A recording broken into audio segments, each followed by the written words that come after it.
आप आश्चर्य करोगे, इस देश में 5 लाख से अधिक गाड़ियां चल रही होगी। सही है सर, 5 लाख गाड़ियां कितना धुआं पैदा कर रही है। सही बात है। तो कितनी ग्रीन एनर्जी हम पैदा कर देंगे, कितना इस कार्बन उत्सर्जन को हम कम कर देंगे। कम कर देंगे, बिल्कुल बिल्कुल बिल्कुल सही है सर। दूसरा, हाँ सर, 5 लाख नरगोवंश को काम मिल जाएगा। काम मिल जाएगा। तीसरा, हाँ, अभी वो डीजल खाती है, नरगोवंश अपना खाने का घरों से ले आएगा। घरों से ले आएगा, उसको कुछ नहीं चाहिए, कुछ नहीं चाहिए। वो अपने साथ 5 का और का ले आएगा। हाँ, मैनेज भी हो जाएगा। ठीक है ना। हाँ। हर घर में इसके खाने लायक जो वेस्ट निकलता है, बेस्ट निकलता है। हाँ अगर वहाँ एक केबिन बना दिया है जो ये अपने के साथ 5 का और का ले आएगा, हाँ तो फ्यूल बचेगा, हाँ, कार्बन उत्सर्जन कम हो जाएगा, मेंटेनेंस कुछ भी नहीं है। हाँ ना इंजन है, ना कोई इंजन ऑयल है, हाँ, और बहुत कम कॉस्ट में यह काम हो सकता है।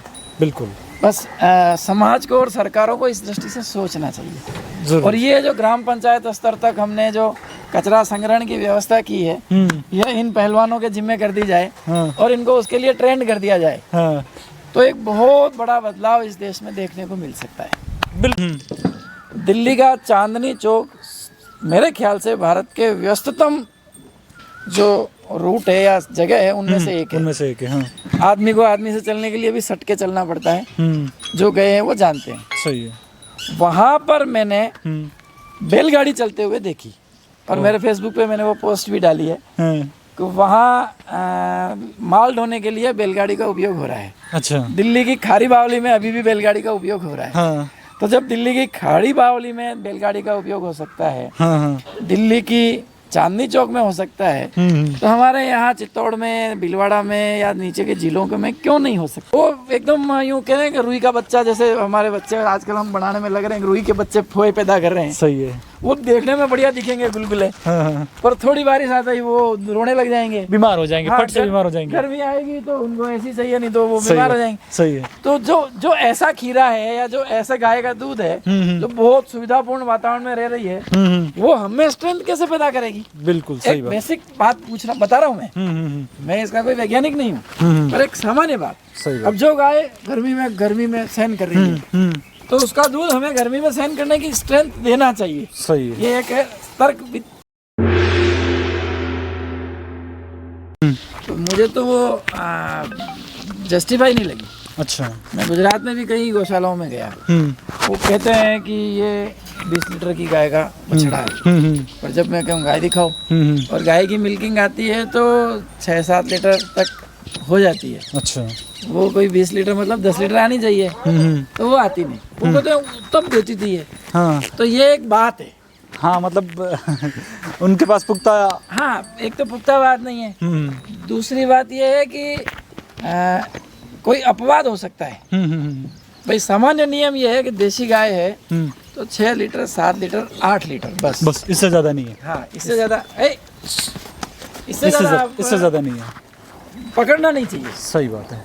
दूसरा एक और बात मुझे लगती है कि जैसे आप यहाँ देखते हो तो एकदम प्राकृतिक वातावरण है। हमने पंखा नहीं लगा रखा है ना, हमने कोई इस तरह का बहुत उस तरह का एबनॉर्मल वातावरण करके जिसको संसाधनों से मिल्क बढ़ाना, मतलब वो मैं टेम्परेचर मेंटेन करना, वो चीजें नहीं है आपके कुछ पास। भी नहीं, हमने फोगर भी नहीं लगा रखा। बिल्कुल। हाँ, इतनी गर्मी में रह रहे हैं, अभी 50 डिग्री से। 50 डिग्री है, फोगर भी नहीं है। हाँ, पर हमारी एक भी गाय बीमार नहीं है। एक भी गाय बीमार नहीं, और मतलब आराम, स्ट्रेस फ्री है, आराम से घूम फिर रहे हैं, कोई नहीं। मेरा ये मानना है कि आप फोगर लगा दोगे, पंखे लगा दोगे, कूलर लगा दोगे, हो सकता है उनका 2 लीटर दूध बढ़ जाता है। हाँ, हाँ, स्वाभाविक है, इस गर्मी में अगर वो गर्मी से फाइट करेगी तो मिल्क कम होगा, दूध कम होगा।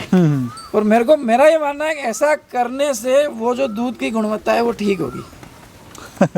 हाँ, एक सामान्य सा मैं उदाहरण देता हूँ आपको। हाँ, कि जैसे आप खीरा उगा रहे हो, आपने डोम में खीरा उगाया, क्वांटिटी खूब बढ़ जाएगी आप, और एक सामान्य खेत में धूप, गर्मी, बारिश में खीरा उगाया, उन दोनों की उधर जो डोम में उगाया है हो सकता है उसकी संख्या ज्यादा हो, क्वांटिटी खूब हो, पर क्वालिटी वो पक्का नहीं होगी। क्वालिटी नहीं होगी, क्योंकि उसने ना सर्दी सही है, ना गर्मी सही है, ना बारिश देखी है। सही बात है। तो उसमें जब वो एकदम यूँ कह रहे हैं कि रुई का बच्चा, जैसे हमारे बच्चे आजकल हम बनाने में लग रहे हैं, रुई के बच्चे फोए पैदा कर रहे हैं। सही है। वो देखने में बढ़िया दिखेंगे बुलबुले, हाँ, पर थोड़ी बारिश आता ही वो रोने लग जाएंगे, बीमार हो जाएंगे, हाँ, फट से बीमार हो जाएंगे। गर्मी आएगी तो उनको ऐसी चाहिए, नहीं तो वो सही बीमार हो है, जाएंगे। सही है। तो जो ऐसा खीरा है या जो ऐसा गाय का दूध है जो बहुत सुविधापूर्ण वातावरण में रह रही है, वो हमें स्ट्रेंथ कैसे पैदा करेगी? बिल्कुल सही एक बात। बेसिक बात पूछना बता रहा हूँ मैं इसका कोई वैज्ञानिक नहीं हूँ, पर एक सामान्य बात। सही अब जो गाय गर्मी में सहन कर रही है, तो उसका दूध हमें गर्मी में सहन करने की स्ट्रेंथ देना चाहिए। सही है, ये एक तर्क बुद्धि कहती है। बिल्कुल सही है कि हाँ अपन लड़ सके, वो दूध पी के अपन उस हम लड़ सकेंगे हम ना। लड़ सके। नहीं तो गाय खुद नहीं लड़ रही है, खुद नहीं लड़ रही तो उस दूध पी के उसका गोमूत्र, गोबर या दूध हाँ, अगर सुविधा से लिया गया है हाँ, तो वो हमें कैसे स्ट्रेंथ देगा? सही है सर, बिल्कुल बिल्कुल।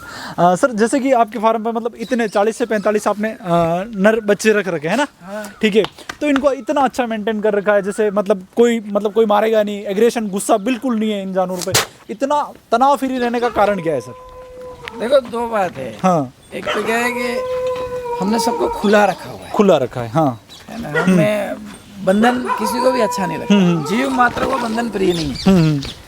ये वैसा ही है कि अगर हम खूटे से इनको बांध देते हैं ना, अभी खिला रहे हैं, उसे 1.5 गुना भी खिलाएंगे तो इनकी ये हेल्थ नहीं आएगी, ऐसे हेल्थ नहीं आएगी। अच्छा, ये बेसिक आप किसी भी वार्ड में देखोगे, हाँ, हमारे सब खुले मस्ती से करते हैं। हाँ सर, और अक्सर देखा जाता, मैं अक्सर फार्म पे विजिट करता हूँ तो वहाँ पे देखा जाता है कि मेल दिखाई नहीं देता, 1 या 2 ज़्यादा से ज़्यादा। आपने 40 से 45 मेल रख रखे हैं, फिर इनका सर जैसे कि आप इतने मेल है तो इतने तो अपने पास काम में आ ही नहीं रहे, तो आप उनको क्या करते हो फिर? देखो ये जो मेरे पास कई लोग आते हैं आजकल, तो वैसा मेरे को भी बाड़ा बनाना है, मेरे को भी दूध का काम करना है, तो मैं उनको यही कहता हूँ कि हमारे इस काम के 2 ही चैलेंज हैं। पहला तो है मेल, हाँ, उसका तुम क्या करोगे? हाँ, पहले सोच के बताओ। हाँ, तुम्हारी जो डेयरी पे जो मेल पैदा होंगे उनका क्या करोगे? होंगे ना। हाँ हाँ, जरूर होंगे, ठीक है ना। दूसरा फिर कि लेबर, क्योंकि अब श्रम समस्या बहुत होने लग गई है, यहाँ 24 घंटे के लिए आदमी चाहिए। सही है, हाँ, ठीक है ना, 24 घंटे 7 दिन 365 दिन यहाँ आदमी चाहिए। अगर वो नहीं मिलता है तो फिर समस्या होती है। मेल के बारे में आजकल एक इस विषय चला है, तो मैं बता रहा हूँ कि शॉर्टेड सीमन करके आजकल एक सेक्स सॉर्टेड सीमन, हाँ। हाँ हाँ, कि उसमें मतलब उसमें केवल फीमेल पैदा होगी, फीमेल पैदा होगी। हाँ, मैं इसी प्रश्न पे जाने वाला था अब। हाँ। हाँ। तो यह अप्राकृतिक व्यवस्था है। अच्छा, हाँ, हमने जब से श्वेत क्रांति की है और इन अप्राकृतिक व्यवस्थाओं से ही, मेरा ऐसा मानना है और मेरे जैसे अनेक लोगों का मानना है देश भर में जो इस काम को कर रहे हैं या इस काम के बहुत गहराई तक गए हैं, अप्राकृतिक व्यवस्थाएं करने से ही पूरे देश का गौवंश का सत्यानाश हो गया। आज अपने यहाँ जो कहते हैं कि 1008 प्रकार की नस्लें थी भारत में, अब 50 नस्लों के भी ठीक बीज खड़े नहीं है नहीं अपने पास, है ना। सही, हाँ। उसका कारण है कि हमने अप्राकृतिक व्यवस्थाएं की, AI पद्धति लागू की, और आज हम उससे भी आगे कि भाई केवल फीमेल पैदा करना है। सही है, तो ये प्रकृति को चैलेंज है, प्रकृति को चैलेंज, और ये परमात्मा को चैलेंज है। और अगर ऐसा होता रहेगा तो एनवायरनमेंट डिसबैलेंस होगा, हाँ, ये असंतुलन होगा, असंतुलन होगा, और और बहुत सारी समस्या। अभी हमने ये देखा नहीं है कि वो जो बछड़ियां पैदा होगी उनमें आगे जाके क्या बीमारियां आएगी। सही ये है, पक्का है। मैं जो प्रकृति के अगेंस्ट जाकर के आप खेती करोगे, आप जीवन निर्वाह करोगे, आप पशुपालन करोगे, दुनिया का कोई भी काम करोगे, वो भुगतना ही पड़ेगा मनुष्य को किसी भी क्षेत्र में। तो ये नेचर के अगेंस्ट है। अभी जो सेक्स सीमन जो ला रहे हैं, सेक्स सॉर्टेड सीमन ला रहे हैं कि केवल और सबसे बड़ी दुखद बात है कि भारत सरकार उसको सब्सिडाइज कर रही है। हाँ, उस पर भी सब्सिडी दे रही है ना। उसके स्थान पर मेरा भारत सरकार से आपके इस चैनल के माध्यम से आग्रह है, निवेदन है या डिमांड है कि ये जो गौवंश है ये काम करना चाहता है। सही है, इनमें अपार ताकत है और ये काम करने के इच्छुक हैं। सर दरअसल ऐसा देखा जाता है कि जो अपने यहाँ के लोग हैं ना, वो अपनी जो देसी ब्रीड है उन पे तो ध्यान नहीं दे रहे, उनका अक्सर ध्यान जाता है कि विदेशी पे जाए, उनको A2 मिल्क से कोई लेना देना नहीं, उनका तो बस दूध पैदा किया और बेचना, लोगों की सेहत पे कितना नुकसान पड़े उससे कोई लेना देना ही नहीं है जनता का। नहीं, अब अवेयरनेस आ रही है। अब जो जिस तरह से हमारे यहाँ के, जैसे मैं कई जगह दूध दे रहा हूँ या हम घी दे रहे हैं, तो उसकी डिमांड अब बढ़ी है। अच्छा। और प्रतिदिन एक आध आदमी मेरे पास आता है कि भाई साहब मुझे ये काम करना है। अच्छा, तो इसका मतलब अवेयरनेस तो अवेयरनेस आ रही है, पर उतनी उस लेवल की नहीं है। आएगी। देखो, हम अपने आप समझेंगे तो ठीक है, नहीं समझेंगे तो प्रकृति को समझाना आता है, वो ऑटोमेटिकली समझा वो देगी। अपने आप अपने को वहीं ला देगी। सही है सर। पर समस्या ये होगी कि जब वो लाएगी तब हमारे पास गौवंश या देसी गौवंश बचेगा या नहीं मतलब ये बचेगा। बीज ही नहीं बचेगा। हाँ। बीज ही खत्म हो गया। कुछ लोग हैं जो इसमें अच्छा काम कर रहे हैं और वो भी मतलब उनका मानना है कि दूसरे लोगों तक, जनता तक भी पहुंचे, किसानों तक, जो वास्तविक किसान है उन तक पहुंचे, तो ये बढ़ सके। और मतलब जो बहुत सारे लोगों को नीड भी है कि हम प्योर A2 मिल्क मिले। हाँ, मैं अभी बीच में अपना विषयांतर हो गया।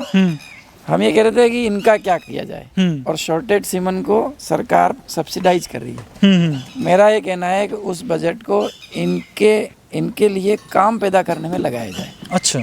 जैसे अभी मनुष्यों के लिए हमने कौशल विकास के कई सारे प्रकल्प भारत सरकार चला रही है, तो उनका जो है कौशल का डेवलपमेंट किया जाए, उनको रोजगार परक बनाया जाए। इनके लिए भी मेरे को लगता है कौशल विकास के केंद्र चलने चाहिए। अच्छा। जहाँ मेल को रखा जाए, वो क्या काम कर सकता है, अच्छा, उस पर रिसर्च हो। अच्छा। जैसे अभी मैं दिल्ली गया, दिल्ली का चांदनी चौक मेरे ख्याल से भारत के व्यस्ततम जो रूट है या जगह है उनमें से एक है। उनमें से एक है। हाँ। आदमी को आदमी से चलने के लिए भी सट के चलना पड़ता है, जो गए हैं वो जानते हैं। सही है। वहाँ पर मैंने बैलगाड़ी चलते हुए देखी, और मेरे फेसबुक पे मैंने वो पोस्ट भी डाली है कि वहाँ माल ढोने के लिए बैलगाड़ी का उपयोग हो रहा है। अच्छा। दिल्ली की खारी बावली में अभी भी बैलगाड़ी का उपयोग हो रहा है। हाँ। तो जब दिल्ली की खाड़ी बावली में बैलगाड़ी का उपयोग हो सकता है, हाँ। दिल्ली की चांदनी चौक में हो सकता है, तो हमारे यहाँ चित्तौड़ में, भीलवाड़ा में या नीचे के जिलों में क्यों नहीं हो सकता? आराम से हो सकता है। तीसरा, इसका हमने एक प्रोजेक्ट बनाया है, और अगर हमारी आवाज़ आपके चैनल के माध्यम से या किसी भी माध्यम से कहीं पहुंचेगी, और ईश्वर ने हमारे इस आवाज़ को कहीं पहुंचाया, तो मैं चाहता हूं कि आपके घर के बाहर हर शहर में एक कचरा इकट्ठा करने के लिए टेम्पो आता है। अब वह टेम्पो बहुत धीमी गति से चलता है, उसको एक घर से दूसरे घर रुकना होता है, उसको स्पीड नहीं चाहिए। उसको अगर हम बैल चलित बना दें, हाँ, तो अपना फ्यूल भी बचेगा। आप आश्चर्य करोगे, इस देश में 5 लाख से अधिक गाड़ियां चल रही होगी। सही है सर। 5 लाख गाड़ियां कितना धुआं पैदा कर रही है। सही बात है। तो कितनी ग्रीन एनर्जी हम पैदा कर देंगे, कितना इस कार्बन उत्सर्जन को हम कम कर देंगे। बिल्कुल बिल्कुल बिल्कुल सही है सर। दूसरा, हाँ सर, 5 लाख नरगोवंश को काम मिल जाएगा। तीसरा, हाँ, अभी वो डीजल खाती है, नरगोवंश अपना खाने का घरों से ले आएगा। उसको कुछ नहीं चाहिए, कुछ नहीं चाहिए। वो अपने साथ 5 का और का ले आएगा। हाँ, मैनेज भी हो जाएगा। ठीक है ना। हाँ। हर घर में इसके खाने लायक जो वेस्ट निकलता है। हाँ। अगर वहाँ एक केबिन बना दिया है जो ये अपने के साथ 5 का और का ले आएगा, हाँ, तो फ्यूल बचेगा, हाँ, कार्बन उत्सर्जन कम हो जाएगा, मेंटेनेंस कुछ भी नहीं है, हाँ, ना इंजन है, ना कोई इंजन ऑयल है, हाँ, और बहुत कम कॉस्ट में यह काम हो सकता है। बिल्कुल।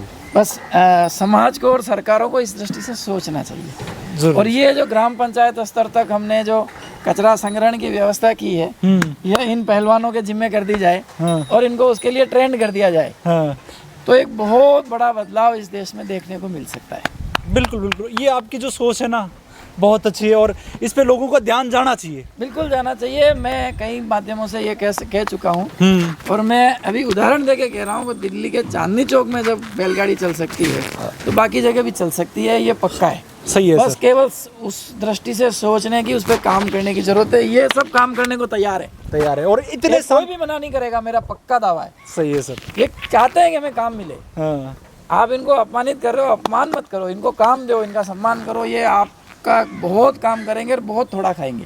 बिल्कुल सर। आप संसार में घोड़े घोड़ियां पाल रहे हो, जिसकी आवश्यकता अब रही नहीं है कहीं भी। सही है भाई, आप घोड़े की कितनी आवश्यकता है, उस पर लोग लाखों खर्च कर रहे हैं। लाखों खर्च को, बहुत सारे तो करोड़ों में जा रहे हैं। हाँ।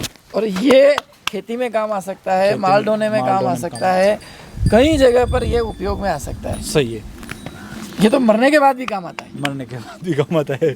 अभी हमने एक जगह एक समाधि खाद के बारे में पढ़ा अच्छा। और कुछ उसके बारे में जानकारी की, हम्म तो ध्यान आता है कि अगर ये इसका समय पूरा हो जाए और उसकी समाधि करा दी जाए और उसमें कुछ नमक, चूना और गोबर मिला करके उनको दबा दिया जाए तो 1.5 साल में लगभग 10 बीघा जमीन के लायक खाद ये पैदा करता है।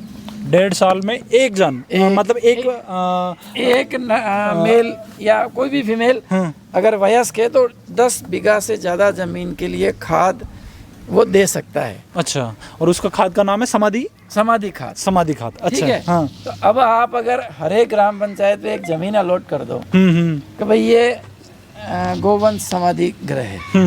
गोवंश छोड़ो, आप तो सब जानवरों के लिए ही कर दो, कोई बात नहीं। हम तो गाय की बात ही नहीं करते, गाय की बात करते ही पार्सिलिटी आ जाएगी लोगों सही के बात। दिमाग में। हाँ ठीक है ना, लोग हमें हिंदूवादी समझ लेंगे। सही है। छोड़ो, जो भी जानवर मरेगा उसको वहाँ समाधि दिलाई जाएगी। 2 काम होंगे, एक तो अभी चारों तरफ सड़ते हैं, कीट बचे नहीं, खाने वाला कुछ बचा नहीं, कुत्ते घसीटते हैं। सही है।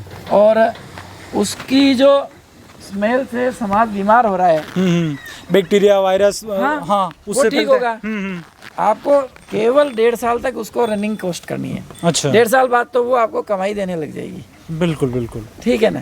और आप उस खाद को इस लेवल तक मार्केटिंग करके और सब्सिडाइज करके दो, हर एक ग्राम पंचायत को एक बढ़िया कमाई हो जाएगी, बढ़िया आय का और जरिया। जो गोचर भूमि है उसी में कोई समाधि स्थल बना दो। सही है सर, सरल काम है। तो ये जो है ना, ये तो मरने के बाद भी हमारे उपयोग में आ रहा है। बिल्कुल ये सर। तैयार है, हाँ, बस हमारे को टाइम नहीं है, अपन इनकी तरफ देख नहीं रहे हैं, सोच नहीं रहे कि इनको कहाँ कहाँ यूज कर सकते हैं। जितने प्रोजेक्ट हम इधर उधर बना रहे हैं ना, इनके बारे में जो बेसिक प्रोजेक्ट है वो बन नहीं रहे। सही है सर। मैं कह रहा हूँ कौशल विकास के केंद्र बनाओ और इनको उनके रोजगार परक बनाओ। इनको रोजगार चाहिए, तो रोजगार ये भी है, ये रोजगार करने के लिए तैयार है। हाँ, काम बस करने को तैयार है, काम करने को तैयार है। सरकार इनको रोजगार दे दे, बस इतनी सी डिमांड है। हम ये फ्री में खाना भी नहीं चाहते। सही बात है, और इनका तो ये खुद ही लेके आ जाएंगे हाँ, उसके इनको, इनको अनुदान की जरूरत नहीं है। सही है सर।